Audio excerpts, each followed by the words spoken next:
بسم اللہ الرحمن الرحیم الحمدللہ والصلاة والسلام علی رسول اللہ اما بعد۔ پیارے بھائیو، ذی الحجہ کی آمد ہے، حج کا مہینہ، اور اس میں ایک عظیم عبادت ہے قربانی۔ آج انشاءاللہ اس مختصر نشست میں قربانی کی کیا اہمیت ہے، قربانی کی کیا فضائل و مسائل بیان کرنے کی کوشش کروں گا اللہ تعالیٰ کی توفیق سے۔ اللہ تعالیٰ سے دعا ہے کہ اللہ تعالیٰ ہمیں سننے سنانے سے زیادہ اس پر عمل کرنے کی توفیق عطا فرمائے، آمین۔ سوال یہ ہے کہ کیا قربانی کرنا واجب ہے یا سنت المؤکدہ؟ تو جمہور علماء کریم کے نزدیک قربانی کرنا سنت مؤکدہ ہے۔ اور پیارے بھائیو، رسول اللہ صلی اللہ علیہ وسلم مدینہ میں 10 سال رہے اور ہر سال وہ جو ہے قربانی کرتے رہے، اور اللہ رب العالمین نے قرآن کریم میں بھی سورۃ کوثر میں کیا فرمایا کہ وَصَلِّ لِرَبِّكَ وَانْحَرْ، کہ اللہ تعالیٰ کے لیے نماز پڑھ اور اللہ تعالیٰ کے لیے قربانی۔ اسی طرح سورۃ انعام کی آیت نمبر 162 میں 162 میں کیا فرمایا کہ قُلْ إِنَّ الصَّلَاةِ وَالنُّسُكِ وَمَحْيَايَ وَمَمَاتِي لِلَّهِ رَبِّ العالمین، اے نبی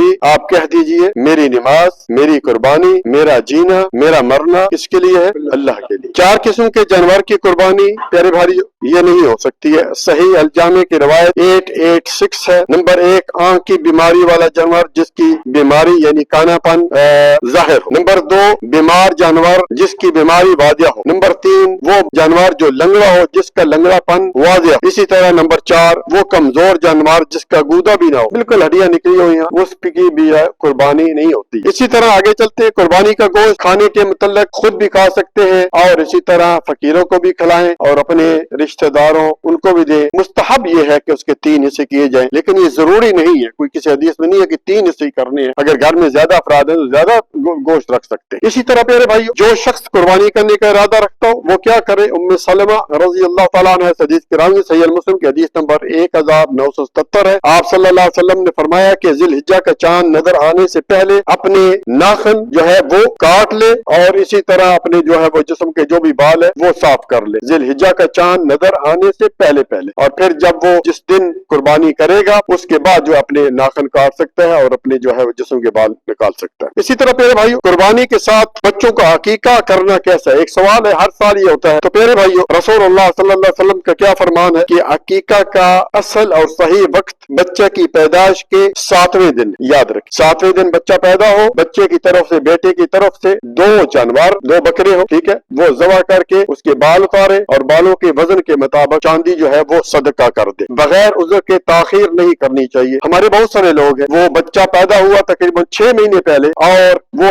تاخیر کرتے ہیں کہ ہم قربانی کے ساتھ عید الاضحیٰ میں اس کی جو ہے وہ عقیقہ کریں گے۔ صحیح نہیں ہے میرے بھائی، ہر جو عمل ہے اس کا ایک وقت ہے، بچے کی پیدائش ہوئی ہے اس وقت اس کا عقیقہ کرنا ہے، قربانی ہے اس مہینے میں کرنی ہے، حج اس مہینے میں ہوتا ہے، رمضان کا مہینہ ہے تو جو وقت ہے اسی وقت میں کرنا چاہیے۔ اسی طرح پیارے بھائیو کیا عید، یہ بھی سوال ہوتا ہے، کیا عید پر قربانی کے بجائے کسی غریب کی مدد کر سکتے ہیں؟ مجھے یہ سمجھ نہیں آتی کہ یہ جو لوگ ہیں ان کو یہ عید الاضحیٰ پر یہ غریب کیوں نظر آتے ہیں؟ جب ان کی بیٹوں کی شادی ہوتی ہے لاکھوں روپیہ خرچ کرتے ہیں اس وقت ان کو یاد نہیں آتی، جب یہ ان کو اچھی اچھی تنخواہیں ملتی ہیں اس وقت یاد نہیں آتی، جب ان کی اور جو ہے معاملات ہوتے ہیں اس وقت وہ غریب یاد نہیں آتے، لیکن عید الاضحیٰ کا یہ قربانی کا جب وقت ہوتا ہے تو ان کو جو ہے وہ غریب یاد آ جاتے ہیں۔ تو پیارے بھائیو ہر جو ہے وہ یہ شاعر اللہ ہے، قربانی جو ہے یہ اس کو قربانی کرنی چاہیے۔ اس کا مطلب ہے تو پھر کل تو آدمی یہ کہے گا کہ حج کی کیا ضرورت ہے، 14-15 لاکھ حج کی وہ جو ہے وہ لے رہے ہیں تو 14-15 لاکھ دینے کی کیا ضرورت ہے، 14-15 لاکھ کسی غریب کو مدد کر دے تو یہ تو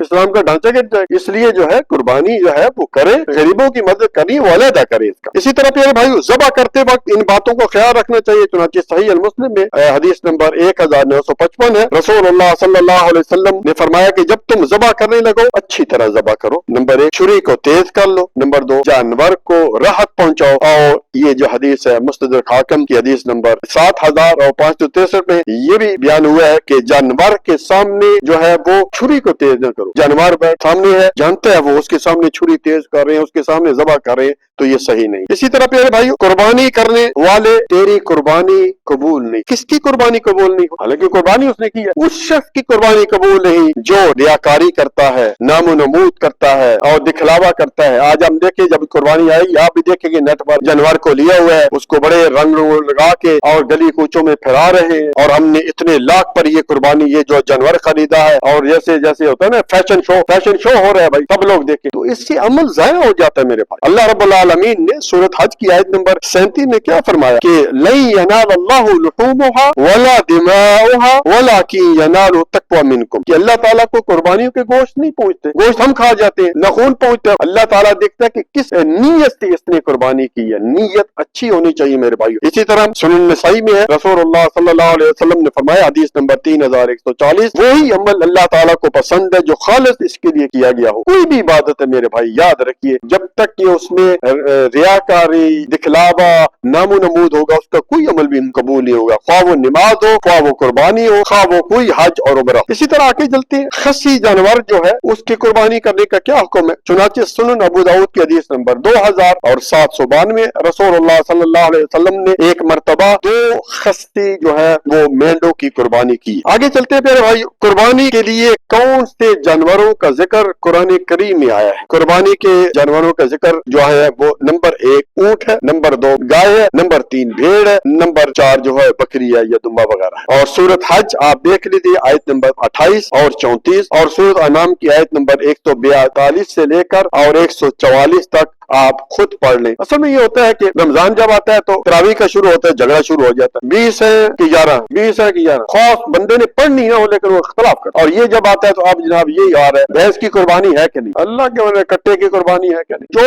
جانور تمہارے پاس موجود ہیں ان تو کرو بھائی، اگر نہیں ہے تو چلو پھر ایک علیحدہ بات ہے۔ اسی طرح پیارے بھائیو، قربانی کو اپنے ہاتھوں سے ذبح کرنا مسنون ہے، بہتر یہی اور مستحب عمل ہے، بخاری کی حدیث نمبر 5565 ہے۔ اسی طرح پیارے بھائیو آگے چلتے ہیں، قربانی کا سب سے افضل دن کون سا ہے؟ سنن ابو داؤد کی حدیث نمبر 1765 ہے، رسول اللہ صلی اللہ علیہ وسلم فرمایا، سیدنا عبداللہ بن کرت رضی اللہ تعالیٰ عنہ اس حدیث کے راوی ہیں، ان اعظم الایام عند اللہ یوم النحر، اللہ تعالیٰ کے نزدیک سب سے بہترین دن یوم النحر، عید الاضحیٰ کا پہلا دن، ثم یوم القر، یہ یاد رکھے، کوئی پوچھے کہ یوم القر کیا ہے تو عید کا دوسرا دن یعنی ذی الحجہ کا 11 ذی الحجہ کو۔ آگے چلتے ہیں پیارے بھائی، جس شخص کے پاس قربانی کی استطاعت نہ ہو، مثلا ایک آدمی اس کے پاس پیسے نہیں ہے، ٹھیک ہے، تو وہ کیا کرے؟ نبی صلی اللہ علیہ وسلم نے اس کے بارے میں فرمایا کہ وہ شخص جو ہے ذی الحجہ کا چاند نکلنے سے لے کر نماز عید ادا کر لینے تک اپنا کوئی بال نہ کاٹے اور نہ ہی ناخن تراشے، کہ اس کو بھی جو ہے انشاءاللہ جو ہے وہ پوری قربانی کا جو ہے وہ اجر ملے گا۔ مسند احمد کی حدیث نمبر 6575 ہے، اور صحیح ابن حبان کی حدیث نمبر 5914 ہے۔ جو استخلاص نہیں رکھتے ہیں، پہلی بات ہے کہ آپ کسی سے پیسے لے کے بھی کر سکتے ہیں، نکال لیں، لیکن اگر نہیں کیے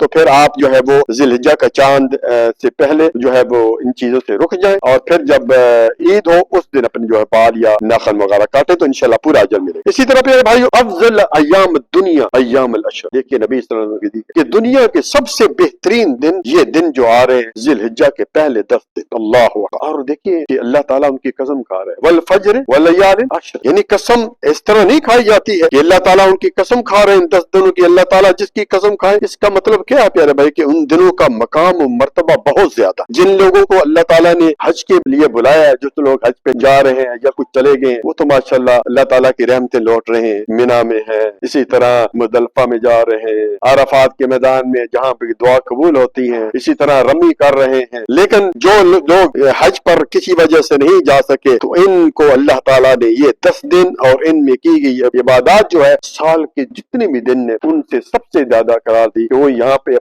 اپنے مقام پر رہ کر اللہ تعالیٰ کی عبادت کریں، اور سب سے میرے بھائی فضیلت والا قرار دے کر ان دنوں کو جو ہے وہ نیکیوں کی نشاندہی فرما دی کہ جو حج کی سعادت سے محروم رہنے والے وہ اپنے مقام پر رہ کر روزوں اور دیگر جو ہے عبادات کے ذریعے اجر و ثواب کما سکتے ہیں۔ اسی طرح میرے بھائیوں انہی 10 دنوں میں ایک روزہ ہے، عرفہ کا روزہ، 9 ذی الحجہ کا روزہ، صحیح المسلم کی حدیث نمبر 1162 ہے۔ نبی صلی اللہ علیہ وسلم سے پوچھا گیا اس روزے کے بارے میں تو آپ صلی اللہ علیہ وسلم نے فرمایا یکفر سنۃ ماضیہ والباقیہ، اللہ اکبر، کہ جو شخص ایک روزہ رکھتا ہے اس کے 2 سال کے گناہ معاف ہو جاتے ہیں، 1 سال گزشتہ اور 1 سال آنے والا۔ اسی طرح نبی صلی اللہ علیہ وسلم یہ جو 10 دن تھے، کیونکہ 10ویں دن تو عید ہوتی ہے، عید کے دن روزہ نہیں رکھ سکتے، لیکن 9 روزے پورا 9 روزے رکھا کرتے تھے، آپ نے بھی انشاءاللہ 9 روزے انشاءاللہ رکھیں گے میرے بھائی۔